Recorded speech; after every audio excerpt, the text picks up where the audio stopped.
Hello my dear students, कैसे हैं आप लोग? आई थिंक बढ़िया होंगे, मस्त होंगे। मेरा नाम है Komal Vyas Sharma and I welcome you all to GATE Academy. चलिए, तो हम यहाँ पे आरआरबी जेईई 2024 के लिए महत्वपूर्ण करंट अफेयर्स को देख रहे हैं, जिसमें हमने स्टार्ट किया है फ्रॉम जुलाई एंड अगस्त। तो जुलाई अगस्त से हमने यहाँ पे हमारे जो लेक्चर्स करंट अफेयर्स एमसीक्यूज हैं वो हम लेकर आए हैं। तो अभी कुछ पार्ट आ चुके हैं, ये हमारा नेक्स्ट पार्ट है। पार्ट को स्टार्ट करने से पहले, जैसे कि हम सब जानते हैं कि आरआरबी जेईई 2024 की नोटिफिकेशन आ चुकी है। अब नोटिफिकेशन क्योंकि आ गई है तो आपको भैया इस पेपर को निकालना है, उसके लिए आपको करना पड़ेगा तैयारी। तो तैयारी आप कर सकते हैं गेट एकेडमी के साथ में। गेट एकेडमी के ऐप को डाउनलोड कर लीजिए, वहां पे आपको एक बहुत ही बेहतरीन डेडिकेटेड कोर्स मिलेगा आरआरबी जेईई का, जो पर्टिकुलरली आपके ब्रांच से रिलेटेड है। इसमें टेक्निकल और नॉन टेक्निकल बात करूं अगर, तो इन दोनों का ही सीबीटी 1 सीबीटी 2 में कंप्लीट कोर्स आपको यहाँ पे प्रोवाइड किया जा रहा है। तो जाइए परचेज कीजिए। अब देखो यार, कुछ ही लोग इसे परचेज कर पाएंगे, मैं ऐसा नहीं बोल सकती, ठीक है। हर कोई इसे परचेज कर सकता है क्योंकि जो अमाउंट है वो बहुत ही मिनिमल अमाउंट है। अगर मैं बात करूं यहाँ पे एप्लीकेशन की, तो आरआरबी जेईई का अगर फॉर्म आपने नहीं भरा है तो फिल कर लीजिए। 30 जुलाई से स्टार्ट हो चुका है, लेकिन लास्ट डेट है 29 अगस्त। तो समय जो है वो बहुत ज्यादा नहीं है, और साथ में आपको तैयारी भी करनी है, इसका भी आपको ध्यान रखना है। तो ये पूरा कोर्स, जिसमें सीबीटी 1 और सीबीटी 2 दोनों इंक्लूड रहेगा, ये पूरा कोर्स आपको मिल रहा है सिर्फ और सिर्फ 777 रुपीज में। ओके, जिसमें पूरा आपको मतलब नॉन टेक और टेक्निकल दोनों ही प्रोवाइड किया जाएगा। अब आप देख लीजिए कि टेक्निकल में आप किस पार्ट को बिलोंग करते हैं, किस डिपार्टमेंट को बिलोंग करते हैं। आप इलेक्ट्रिकल से, इलेक्ट्रॉनिक्स से, सिविल से या फिर मैकेनिकल से हैं, तो उस हिसाब से आप इस फॉर्म को फिल कर सकते हैं। इन सब में करंट अफेयर्स जो है वो बहुत इंपॉर्टेंट है। नॉन टेक के कुछ सब्जेक्ट्स को मैंने भी डील किया है, ठीक है, उसे आप देखिए समझिए, आपको सारी चीजें वहां पे मिल जाएंगी A to Z। चलिए, पहले क्वेश्चन से स्टार्ट करते हैं। Vizhinjam International Seaport welcomed its first container ship San Fernando. This port is located in which state? Tamil Nadu, Kerala, Maharashtra या कर्नाटक? आपको यहाँ पर पूछ रहा है कि विजिंजम इंटरनेशनल सी पोर्ट में पहला कंटेनर शिप आया है जिसका नाम है सैन फर्नांडो। आपको बताना है ये पोर्ट कहां पे लोकेटेड है। आपको मैं 5 सेकेंड्स दे रही हूं, जल्दी से इसका जवाब दीजिए। सिर्फ 5 सेकेंड्स आपको मिलेंगे।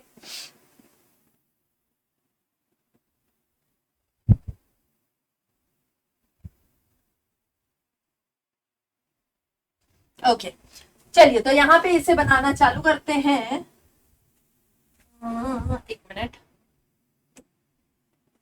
तो स्टूडेंट्स, यहाँ पे अगर हम देखेंगे तो इसका आंसर रहेगा आपका केरला, ठीक है। केरला, ध्यान क्या क्या चीजें रखनी है। सबसे पहले ये जो इंटरनेशनल सी पोर्ट है ये आपकी केरला में है, ये पहली चीज।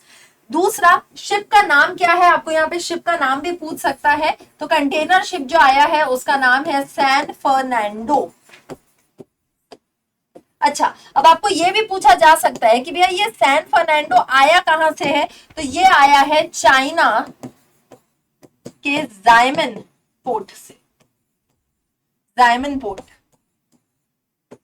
ठीक है। तो यहां से आया, जिसकी कैपेसिटी जो है वो है 8000 से लेकर 9000 ट्यूब्स, ठीक है। बहुत इंपॉर्टेंट है, ध्यान रखने वाली चीज, क्योंकि फर्स्ट टाइम हो रहा है ना। जो भी चीज आपकी फर्स्ट टाइम है ना, तो चांस है कि वहां से आपको प्रश्न बनते हैं। आगे बढ़ेंगे नेक्स्ट क्वेश्चन की तरफ। Khadga Prasad Sharma Oli has been sworn in as the prime minister of which country in July 2024? Maldives, Bangladesh, Sri Lanka या फिर नेपाल? आपको बताना है कि खड़गा प्रसाद शर्मा ओली जो है ये प्राइम मिनिस्टर किस देश के बने हैं। बहुत आसान, जल्दी से अगेन आपको 5 सेकेंड्स मिल रहे हैं, जवाब दीजिए।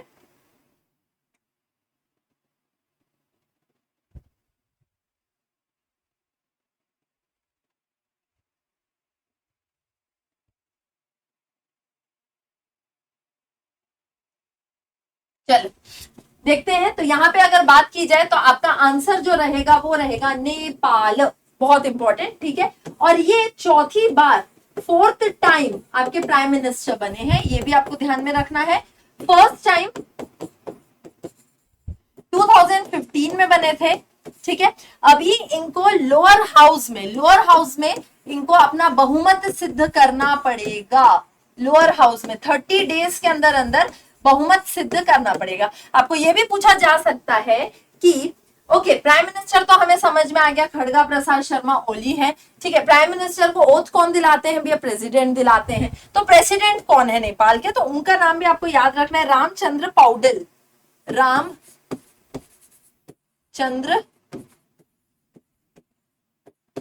पौडेल, ठीक है। ये चीज बहुत बहुत बहुत इंपॉर्टेंट है स्टूडेंट्स, इस बार चांसेस है आपको ऐसे क्वेश्चंस पूछे जा सकते हैं। नेपाल की कैपिटल पूछेगा तो क्या बताएंगे, काठमांडू। ये आपको स्टैटिक में पूछा जा सकते हैं ऐसे क्वेश्चंस, ठीक है, तो ये भी आपको यहाँ पर ध्यान में रखना है। चलिए स्टार्ट करेंगे, नेक्स्ट क्वेश्चन की तरफ बढ़ते हैं आगे। 5 सेकेंड्स दे रही हूं मैं आपको हर क्वेश्चन में, ताकि आप इसको देखो और आंसर दो। चलो, Gitanas Nauseda has been sworn in for the second time as the president of which country? As the president of which country? Brazil, Bolivia, Kenya या लिथुनिया? बताइए, 5 सेकेंड्स।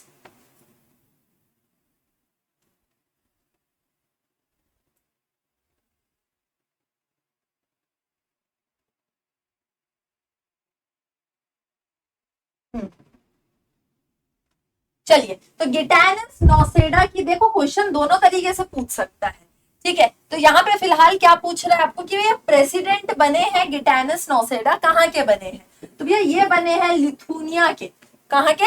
लिथुनिया के। बहुत इंपॉर्टेंट है, अगर लिथुनिया की capital आपको अगर मालूम है तो प्लीज मुझे कमेंट करके जल्दी से आप लोग बताएंगे, ठीक है। ये चीज तो इतना आपको याद में रखना है, प्रेसिडेंट बने और ये सेकेंड टाइम बने।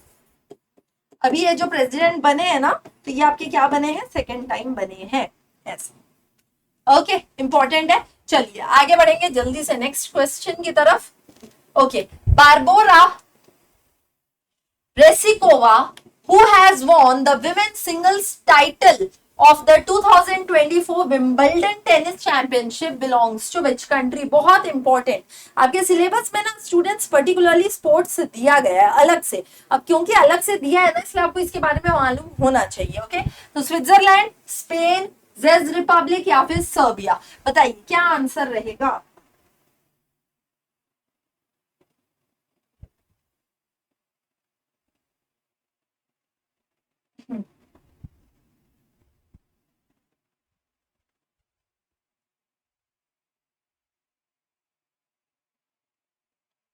चलिए, अब यहाँ पे मैं आपको बहुत सारे इंपॉर्टेंट चीजें बताने वाली हूँ, तो उसे ध्यान से आप लोग नोट करेंगे, ठीक है।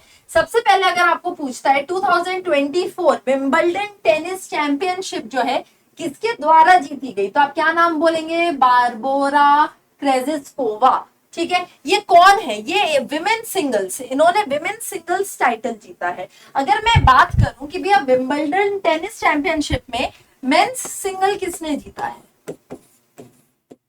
ये भी पूछ सकते हैं ना। जब विमेन का दिया है तो हो सकता है आपको मेन को पूछ ले, राइट, चांसेस आते हैं। तो इनका नाम है कार्लोस एल्केरेस, कार्लोस एल्केरेस ऐसा, ठीक है। ये चीज सबसे इंपॉर्टेंट है।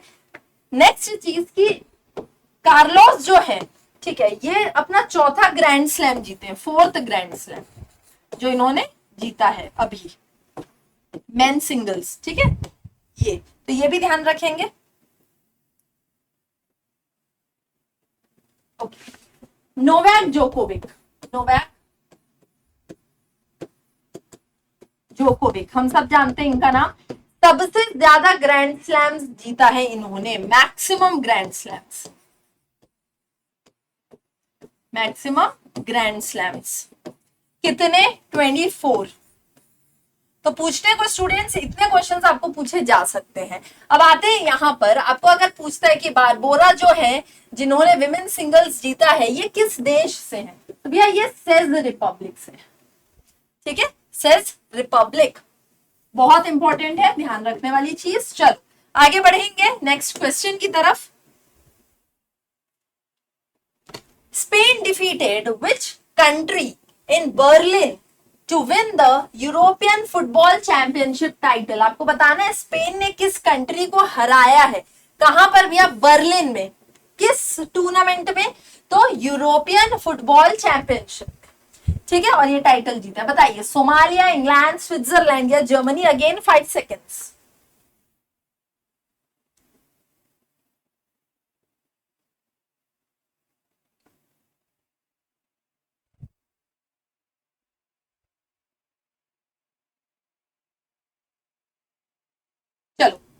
बढ़ते हैं। तो यहाँ पे अगर आपको पूछता है स्पेन ने किसे डिफीट किया है, तो आपका आंसर रहेगा इंग्लैंड। बहुत इंपॉर्टेंट। ठीक, स्पेन की कैपिटल अगर आपको पूछता है तो क्या बोलेंगे?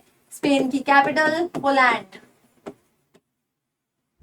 ये चीज। ठीक है, तो स्पेन ने इंग्लैंड को हराया है 2-1 से। किससे हराया है? 2-1 से। सबसे इंपॉर्टेंट चीज ये। दूसरा, अगर बात की जाए सेमीफाइनल्स की, सेमीफाइनल्स वैसे तो पूछेगा नहीं, लेकिन फिर भी मालूम होना चाहिए हमें कि सेमीफाइनल में स्पेन ने फ्रांस को हराया था। किसको हराया था? फ्रांस को। तो फ्रांस हारा था, स्पेन जीता था। सेम अगर बात करें हम इंग्लैंड की, क्योंकि ये दोनों तो फाइनल मैच खेल रहे हैं ना, तो इन दोनों ने किसी ना किसी टीम को तो हराया होगा।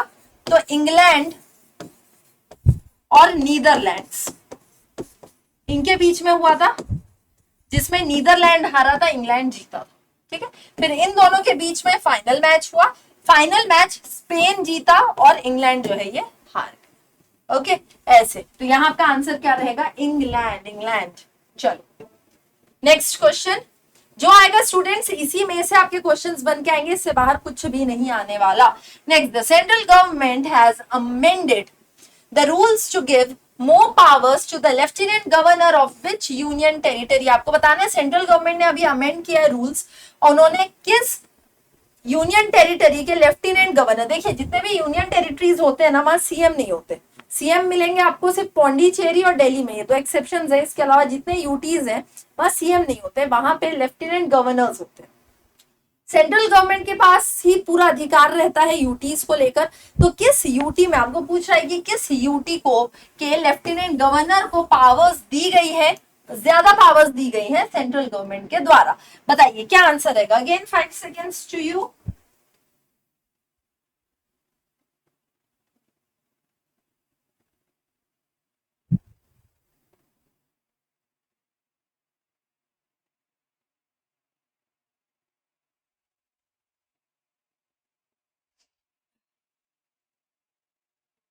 चलिए, तो यहाँ पे देखते हैं आंसर जो रहेगा स्टूडेंट्स, वो रहेगा जम्मू एंड कश्मीर। ओके, तो Jammu Kashmir reorganisation act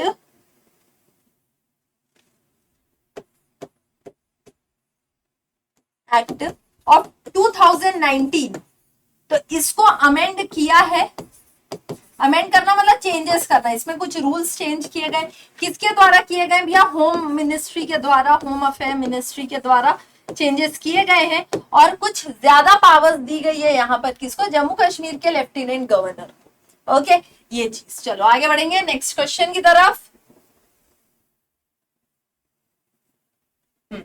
Where is the Kharchi Puja festival celebrated on 14th of June 2024? आपको बताना है खर्ची पूजा फेस्टिवल कहाँ सेलिब्रेट किया जाता है। अगेन मैं बता रही हूँ, स्पोर्ट्स कल्चर, स्पोर्ट्स और कल्चर, ये दोनों में आपके मार्क्स कट सकते हैं अगर आप अच्छे से नहीं पढ़ोगे, और इनमें से क्वेश्चन आपको पूछेगा क्योंकि अलग से स्पेसिफाई किया है उसको। ओके, कल्चर के अंदर में खर्ची पूजा और सारे अलग तरीके के फेस्टिवल्स आते हैं। ठीक है, उसके लिए आपको हमारा जो कोर्स है 777 वो अगर आप लेंगे, वहां मैंने आर्ट एंड कल्चर में पूरा ये चीजों को डील किया है। ओके, बताइए खर्ची पूजा फेस्टिवल जो है ये कहाँ सेलिब्रेट होता है?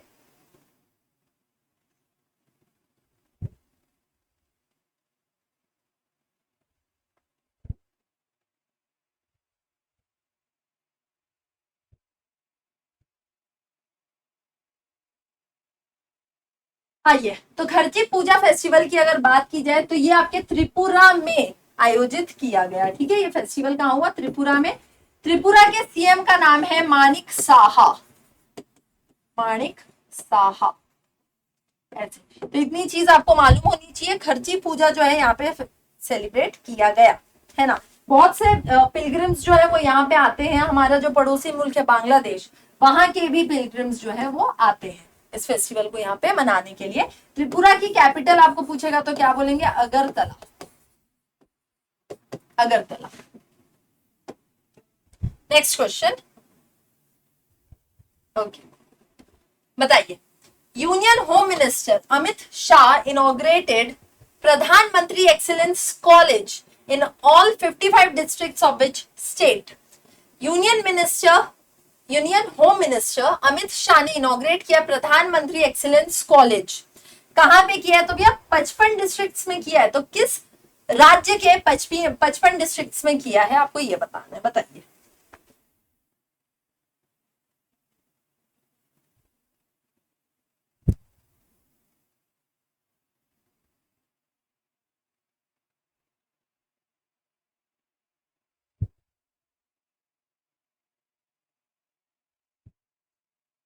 चलिए देखते हैं। तो यहाँ पे जो 55 डिस्ट्रिक्ट्स की बात की जा रही है, तो ये है आपका मध्य प्रदेश। क्या है? मध्य प्रदेश, ध्यान रखेंगे। ठीक है, तो मध्य प्रदेश में होम मिनिस्टर अमित शाह ने इनॉग्रेट किया है Pradhanmantri excellence college. Pradhanmantri excellence college NEP, new education policy के तहत, न्यू एजुकेशन पॉलिसी के पैटर्न में, ठीक है, इसे किया गया है। अच्छा, सीएम, एमपी के सीएम मोहन यादव भी प्रेजेंट थे फंक्शन में, मोहन यादव। ओके, इतनी चीजों को याद रखना है आपको। आगे बढ़ेंगे नेक्स्ट क्वेश्चन की तरफ। Where was 2024 world heritage young professionals forum meeting held? आपको बताना है 2024 world heritage young professional forum meeting कहाँ हुआ? बाकू, वियना, न्यू दिल्ली या फिर रियाद? चलिए 5 सेकेंड्स दिए जा रहे हैं, बताइए।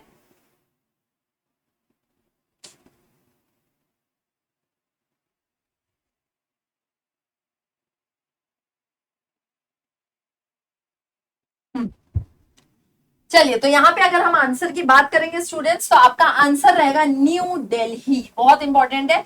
तो न्यू दिल्ली में 2024 world heritage young professional forum meeting जो ये हेल्ड की गई, ये यूनेस्को के द्वारा आयोजित की जाती है। ओके, ऐसा। अगर आपको थीम कभी पूछेगा, वैसे तो पूछेगा नहीं, लेकिन फिर भी इसका थीम भी है जो आपको पता होना चाहिए। World heritage in the 21st century, world heritage in 21st, world heritage in 21st century. ठीक है, ये थीम है। इसका आंसर क्या रहेगा आपका? न्यू दिल्ली। चलिए आगे बढ़ते हैं हम नेक्स्ट क्वेश्चन की तरफ।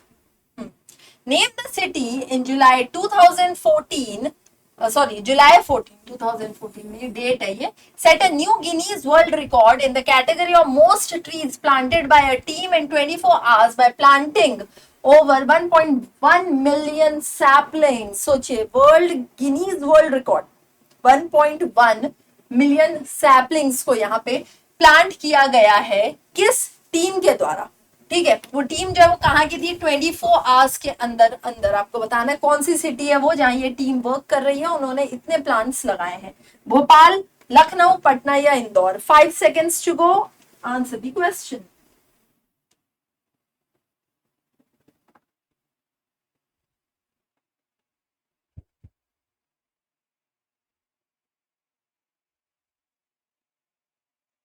चलिए, तो स्टूडेंट्स देखते हैं यहाँ पे जो आपका आंसर रहेगा वो रहेगा इंदौर।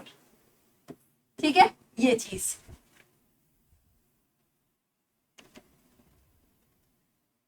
तो 11 लाख ट्रीज, सैपलिंग्स होते हैं, वो एक्चुअली ट्रीज नहीं होते, वो तो बाद में ट्री बनते हैं, सैपलिंग्स होते हैं। ठीक है, इन्हें क्या किया गया है? प्लांट किया गया। इस ओकेजन में अमित शाह भी मौजूद थे। अमित शाह, स्टेट गवर्नमेंट के साथ मिलकर इस प्रोजेक्ट को किया गया। इसके अलावा इंपॉर्टेंट चीज ये थी कि नाम क्या था इस थीम का? तो एक ट्री मां के नाम, वर्ल्ड एनवायरमेंट डे, वर्ल्ड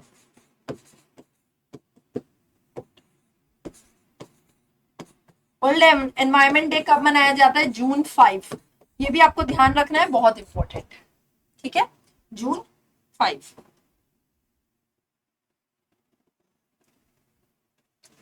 तो ये जो थीम है हमारी, ये मतलब ये एक कैंपेन है, थीम नहीं बोल सकते इसको, बोल सकते हैं कैंपेन। एक ट्री माँ के नाम, ये कैंपेन है जो मोदी जी के द्वारा लॉन्च किया गया था। कब? तो बोलेंगे वर्ल्ड एनवायरमेंट डे, जो हम 5 जून को मनाते हैं इस दिन। इसे लॉन्च किया गया था, इस कैंपेन को लॉन्च किया गया था। इसी कैंपेन के अंतर्गत इंदौर में 11 लाख सैपलिंग्स को लगाया गया विद इन 24 आवर्स, 24 घंटे के अंदर। ठीक है, चलो नेक्स्ट क्वेश्चन की तरफ बढ़ते हैं। Who has been appointed by the government as the new chairman and managing director of Bharat Sanchar Nigam Limited BSNL with effect from July 15? Kalyan Sagar Nipani, Praveen Kumar Purwar, Robert Gerard Ravi, Vivek Banjhal. आपको बताना है बीएसएनएल के एमडी किसे अपॉइंट किया गया है, चेयरमैन और एमडी। ठीक है, बताइए।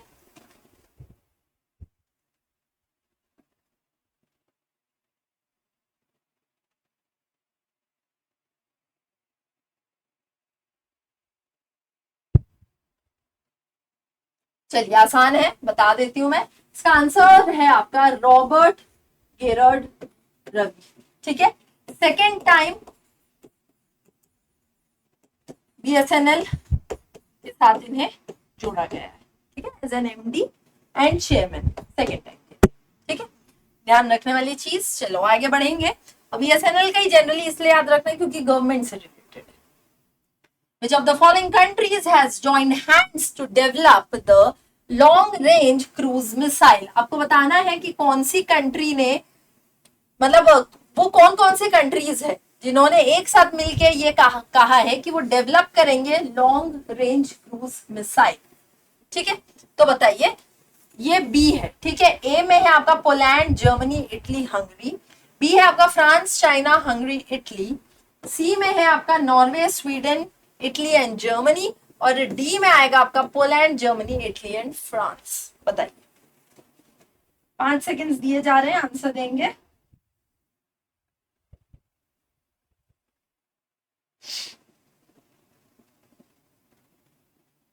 चलो ओके, तो यहां पे देखते हैं स्टूडेंट्स, आपका जो आंसर रहेगा वो रहेगा Poland, Germany, Italy and France.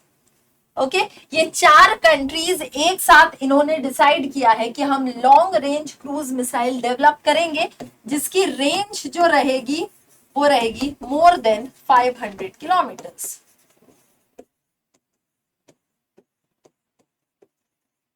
Kilometres. ये चीज ठीक है, बहुत इंपॉर्टेंट है, ध्यान देने वाली चीज। पहला ड्राफ्ट 2024 के एंड तक रेडी हो जाएगा इसका।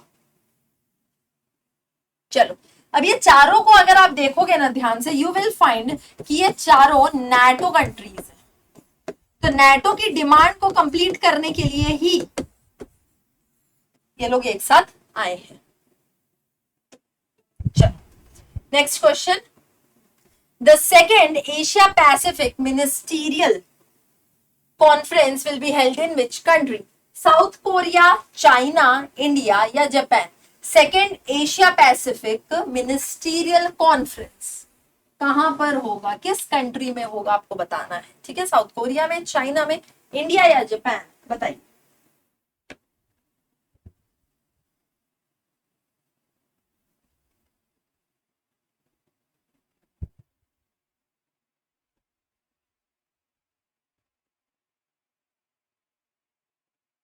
चलो यहाँ पे देखते हैं स्टूडेंट्स, तो आपका जो आंसर रहेगा वो रहेगा इंडिया। ठीक है, तो second Asia Pacific APAC ministerial conference जो है ये किया जाता है, ये जॉइंटली, मतलब किसके साथ मिलके किया गया है? तो ये किया गया है International Civil Aviation Organisation, Civil Aviation Organisation. Okay, तो यहाँ पे जो second Asia Pacific ministerial conference हुआ है ये इंडिया में हुआ है।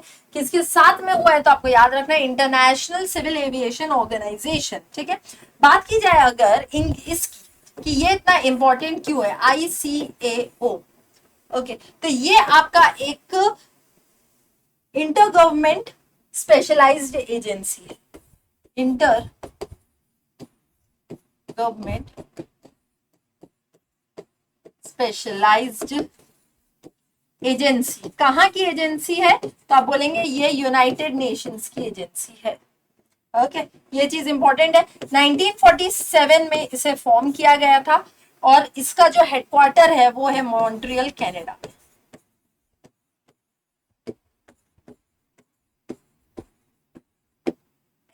ठीक है, इतनी चीज आपको मालूम होना चाहिए। Second, Asia Pacific ministerial conference कहाँ किया गया? इंडिया में। किसके साथ किया गया? तो इंटरनेशनल सिविल एविएशन ऑर्गेनाइजेशन, जिसे आईसीएओ कहा जाता है। अब ये आईसीएओ क्या है? तो ये भी इंटर गवर्नमेंट स्पेशलाइज्ड एजेंसी है यूनाइटेड नेशंस की, जिसका फॉर्मेशन 1947 में हुआ था और जिसका हेडक्वार्टर है मॉन्ट्रियल कनाडा। ओके चलो आगे बढ़ेंगे नेक्स्ट क्वेश्चन की तरफ। आई होप आपको क्वेश्चंस जो है वो समझ में आ रहे होंगे। मैं 5 सेकेंड्स जो देती हूँ उसमें आपको ट्राई करना है कि आप इसका आंसर दे पा रहे हैं कि नहीं दे पा रहे। ठीक है, ये हमारा सेल्फ असेसमेंट है कि हमें कितनी तैयारी हमारी हो चुकी है और कितनी तैयारी की हमें जरूरत है। नेक्स्ट क्वेश्चन की तरफ बढ़ते हैं। Where was the 35th International Biology Olympiad 2024 held from July 7 to July 30? Thailand, Kazakhstan, Afghanistan and Indonesia. बताइए।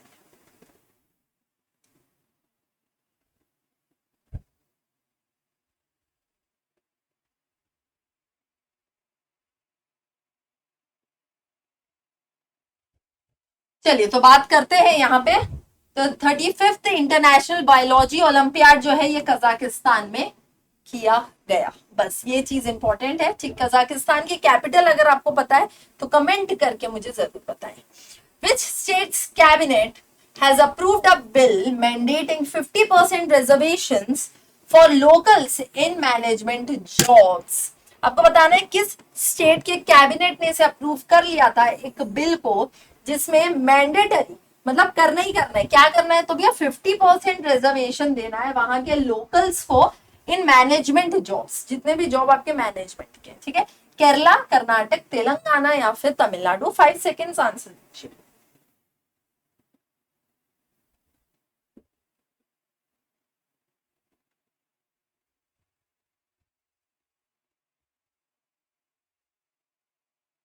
चलो यहाँ पे देखते हैं। तो काफी इस पे बहसबाजी भी हुई। इसका जो आंसर रहेगा वो रहेगा कर्नाटक। ठीक है, तो कर्नाटक की कैबिनेट ने इस बिल को कंफर्म किया कि भैया 50% रिजर्वेशन आपको देना पड़ेगा मैनेजमेंट जॉब्स में और 75% रहेगा नॉन मैनेजमेंट, जो नॉन मैनेजमेंट वाले पोस्ट हैं उनके। ठीक है, वैसे इस पे अभी स्टे लग गया है बिल के ऊपर में, लेकिन काफी मतलब हीटेड न्यूज थी ये। बहुत सारी चीजें इस पे हुई भी, मतलब जो भी इनका नेगेटिव पॉजिटिव था वैसा लोगों ने कहा। इनफैक्ट ये भी कहा है कि जो कंपनीज इसे नहीं फुलफिल करेंगी उन्हें 25,000 का फाइन दिया जाए। अगर आप नहीं करते हो तो आप फाइन दोगे कितना? 25,000। Next question. UP government to increase dash income through carbon finance. आपको बताना है कार्बन फाइनेंस से किनकी इनकम जनरेट करना चाहती है, इंक्रीज करना चाहती है, जनरेट नहीं सॉरी इंक्रीज करना चाहती है UP government? Farmers, women, doctor या डिसेबल्ड पर्सन? बताइए।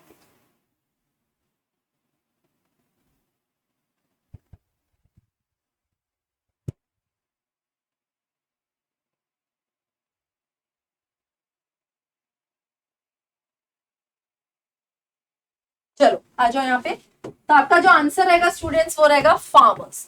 तो यूपी गवर्नमेंट ने कहा है कि फार्मर्स की इनकम को इंक्रीज करेंगे कार्बन फाइनेंस से। ठीक है, अभी कार्बन फाइनेंस मतलब क्या होगा? तो भैया इन्वायरमेंट फ्रेंडली चीजें रहेंगी ऑब्वियसली। ठीक है, तो इसके अंदर में क्या है? तो आप बोलेंगे कि फार्मर्स को एंकरेज करवाना ट्री प्लांटेशन में। भैया ट्री को प्लांट करो, जितना ज्यादा करोगे तो उतना हो सकता है उनकी इनकम भी वहां से इंक्रीज की जाएगी, ऐसा। ठीक है, यूपी गवर्नमेंट का टारगेट है 2070 तक इनको क्या करना है? जीरो कार्बन एमिशन करना है।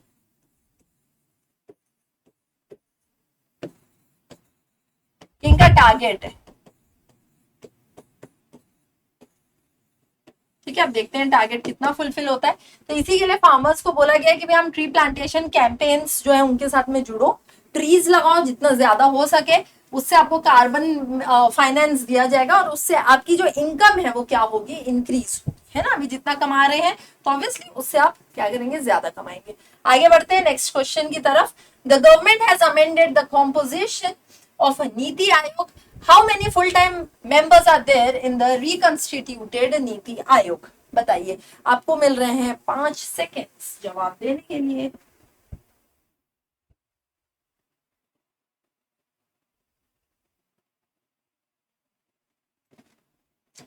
ओके देखिए, तो गवर्नमेंट ने, बहुत इंपॉर्टेंट है ना, पूछा जा सकता है इस बार के लिए, तो गवर्नमेंट ने अमेंड किया है कॉम्पोजिशन किसका, नीति आयोग का। तो सबसे पहले बात करें अगर नीति आयोग की, तो ये क्या है, ये सेंट्रल गवर्नमेंट की एक थिंक टैंक एजेंसी है, ठीक है, जो कि प्लान्स बनाती है, थिंक टैंक एजेंसी, ये पहली चीज, ठीक है, जो आपको यहाँ पे ध्यान में रखना है। दूसरा, इसमें जो मेंबर्स, फुल मेंबर्स जो यहाँ पे रिकंस्टिट्यूट किए गए हैं वो है 4।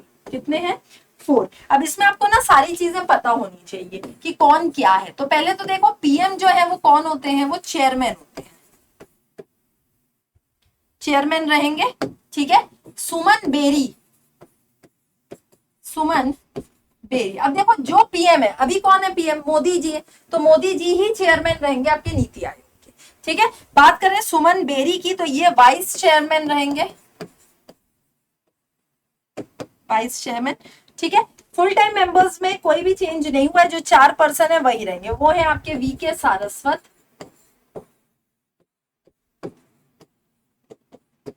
रमेश चंद,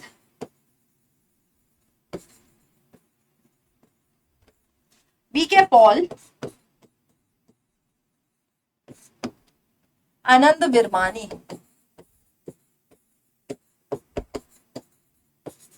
ऐसे, ठीक है। तो ये 4 नाम आपको यहाँ पे पता होना चाहिए। तो ये चारों कौन है, ये आपके ना फुल टाइम मेंबर्स है। कौन है, फुल टाइम मेंबर्स। इनके अलावा 15 यूनियन मिनिस्टर्स को भी इंक्लूड किया गया है, ठीक है, जो कि क्या रहेंगे, आपके इनवाइटीज रहेंगे, ऐसे। तो इतनी चीजें देख लो एक बार, मैं साइड हो जाती हूँ, ठीक है, तो इसको आपको याद रखना है।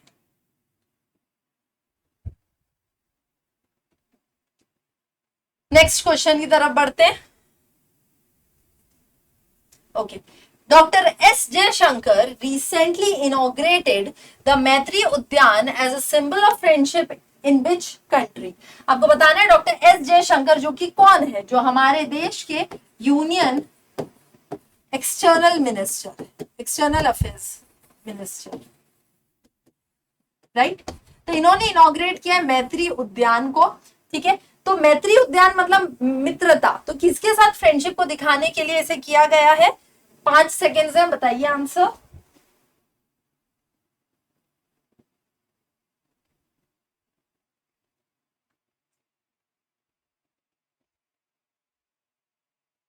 चलिए, एकदम आसान है, इसका आंसर रहेगा आपका मॉरिशियस, ठीक है, इंपॉर्टेंट है। चलिए आगे बढ़ते हैं नेक्स्ट क्वेश्चन की तरफ। Which organization has launched नन्हे फरिश्ते ऑपरेशन टू रेस्क्यू abandoned और stray children? जो चिल्ड्रन लोग को पकड़ लिया जाता है और मतलब बोलना चाहिए उन्हें किडनैप कर दिया जाता है, उनसे भीख मंगवाया जाता है, हाथ पैर तोड़ दिया जाता है, रोड्स में आपको पड़े हुए मिलते होंगे, जो अनाथ रहते हैं, तो कहीं ना कहीं वो लोग किडनैप हुए रहते हैं और स्मगलर्स उनका यूज करते हैं स्मगलिंग के लिए, ट्रैफिकिंग के लिए। तो आपको बताना है कि किस ऑर्गेनाइजेशन ने इसे लॉन्च किया, इस ऑपरेशन को, जिसका नाम है नन्हे फरिश्ते, ताकि वो बच्चों को बचा सके ऐसे। तो railway protection force, border security force, national security guard या सेंट्रल रिजर्व पुलिस फोर्स? बताइए।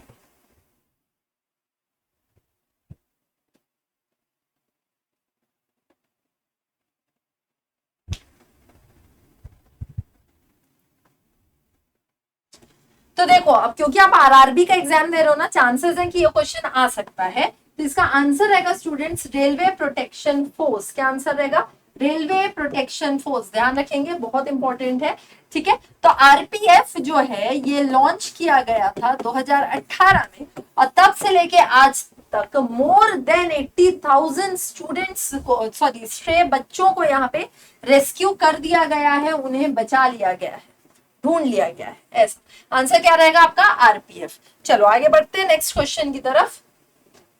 The government launched the project to develop 22,000 books in Indian languages. What is the name of the project? आपको बताना है कि government ने launch किया एक project जिसमें वो डेवलप करेंगे 22,000 बुक्स को इंडियन लैंग्वेजेस के अंदर में। तो उस प्रोजेक्ट का नाम क्या है? शिक्षा, समिता, अस्मिता या रेखता?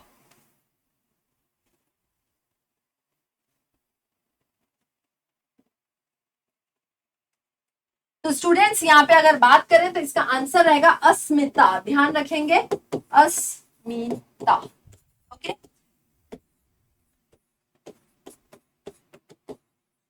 डिपार्टमेंट ऑफ एजुकेशन प्लस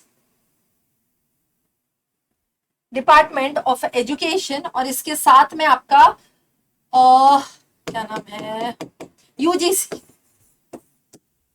ठीक है, तो इनके द्वारा ही डेवलप किया गया है इस प्रोजेक्ट को, अस्मिता को, और इसमें 22,000 बुक्स को इंडियन लैंग्वेजेस में कन्वर्ट किया जाएगा, ऐसा डेवलप किया जाएगा। ओके, चलो नेक्स्ट क्वेश्चन की तरफ बढ़ते हैं। Which state government has announced the लड़का भाऊ scheme for unemployed youth of the state? नाम से आप समझ सकते हैं कौन सा स्टेट होगा वो, ठीक है, लेकिन फिर भी आपको बताना है कि कौन सा स्टेट गवर्नमेंट है जिसने लड़का भाव करके एक स्कीम निकाली है उन लड़कों के लिए, उस यूथ के लिए जो अनएम्प्लॉयड यूथ है। ठीक है, बताओ।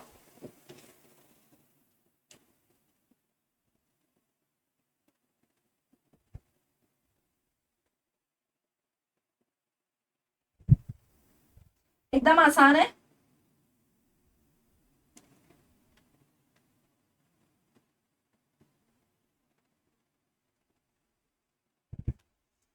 चलिए स्टूडेंट्स, तो जवाब है इसका महाराष्ट्र। ठीक है, तो ये लड़का भाव से ही समझ आ गया था। तो इसकी शुरुआत कब की गई? तो इसकी शुरुआत, स्कीम की शुरुआत जो है वो 17 जुलाई 2024 को किया गया। कहाँ किया गया? पंढरपुर में, एकादशी के दिन। ठीक है, इस दिन मतलब अच्छी बहुत बढ़िया एकादशी रहती है। ठीक है, तो पंढरपुर में इसे लॉन्च किया गया। सीएम सीएम कौन है हमारे? एकनाथ शिंदे।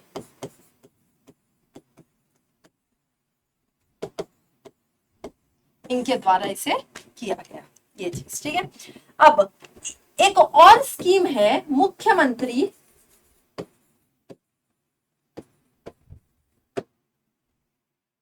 माझी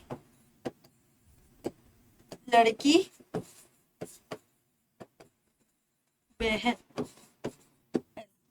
ये महाराष्ट्र की ही स्कीम है। ठीक है, इसे लॉन्च किया गया था 2024-25 के बजट में। अब लड़की से ही समझ आ गया होगा कि जितनी भी गरीब विमेन है उनके लिए इसे लॉन्च किया गया था। ठीक है, तो ये दोनों को आपको ध्यान रखना है, लड़का भाऊ एंड मुख्यमंत्री माझी लड़की बहन। ठीक है, दोनों आपके स्कीम्स के नाम है, महाराष्ट्र सरकार के द्वारा लॉन्च किए गए हैं। आगे, the recently discussed KIRTI initiative is an initiative of which ministry? किस मिनिस्ट्री की ये इनिशिएटिव है जिसका नाम है आपका KIRTI initiative? Sports ministry, ministry of defence, ministry of external affairs या मिनिस्ट्री ऑफ एजुकेशन? 5 सेकेंड से बताइए आंसर।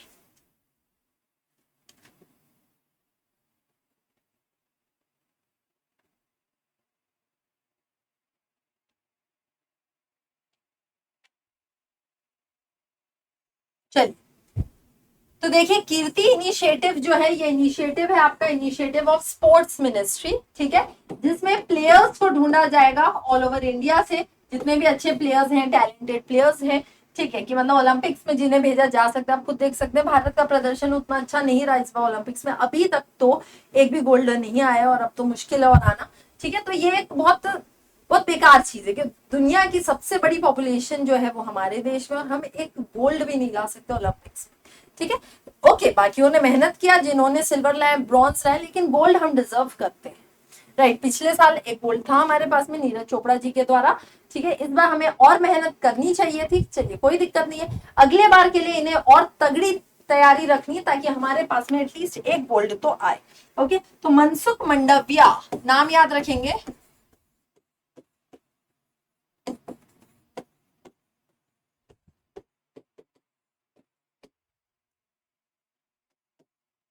जो कि आपके union minister of youth affairs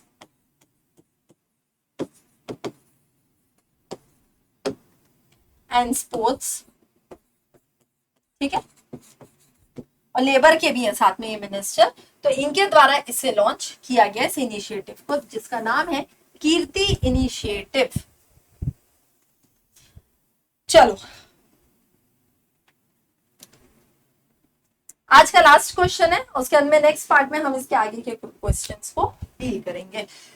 The government launched India's first toll-free national anti-drug helpline number. What is the name of this helpline number? बताइए, ठीक है, नाम क्या है आपको बताना इस हेल्पलाइन नंबर का, क्योंकि गवर्नमेंट के बाद लॉन्च किया गया फॉर एंटी ड्रग। ठीक है, आपको ड्रग्स अगर छोड़ने हैं तो उसकी हेल्पलाइन नंबर है, लोग आते हैं मदद करते हैं। Saras, Madad, Manas, none of these.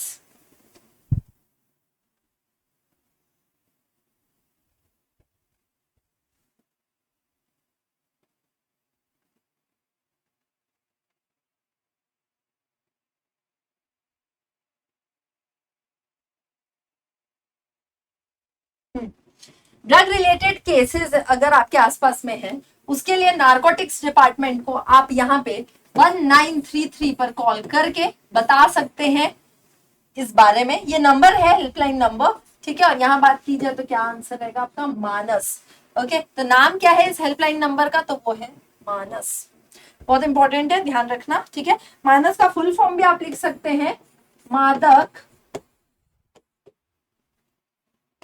पदार्थ निषेध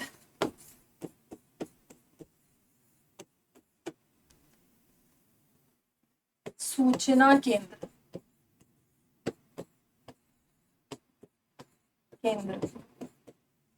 ये चीज। ओके, सो आज के लेक्चर में इतनी चीजें। नेक्स्ट आपकी फिर से इसके आगे के कंटिन्यू करंट अफेयर्स किए जाएंगे, उन्हें में देखिए, कॉपी को एक सामने में रखो, क्वेश्चंस लिखो और आंसर लिखो। पूरे ऑप्शंस लिखने की जरूरत नहीं है, लेकिन क्वेश्चन आंसर और कुछ एक्स्ट्रा चीजें जो मैं बता रही हूँ वो भी लिखो। यहाँ पे हम पूरा का पूरा करंट अफेयर्स आपके लिए लेकर आएंगे, मतलब से आरआरबी जेईई कोई भी एग्जाम जो होने वाली है उसमें आपके पूरे पिछले 8 से 10 महीने के करंट अफेयर्स आपको यहाँ पर मिल जाएंगे। ओके, तो आई होप आपको पसंद आया होगा। Thank you very much, take care, ध्यान रखिए, पढ़ाई करते रहिए और गेट एकेडमी को सब्सक्राइब कर लीजिए अगर आपने अभी तक सब्सक्राइब नहीं किया। Thank you so much.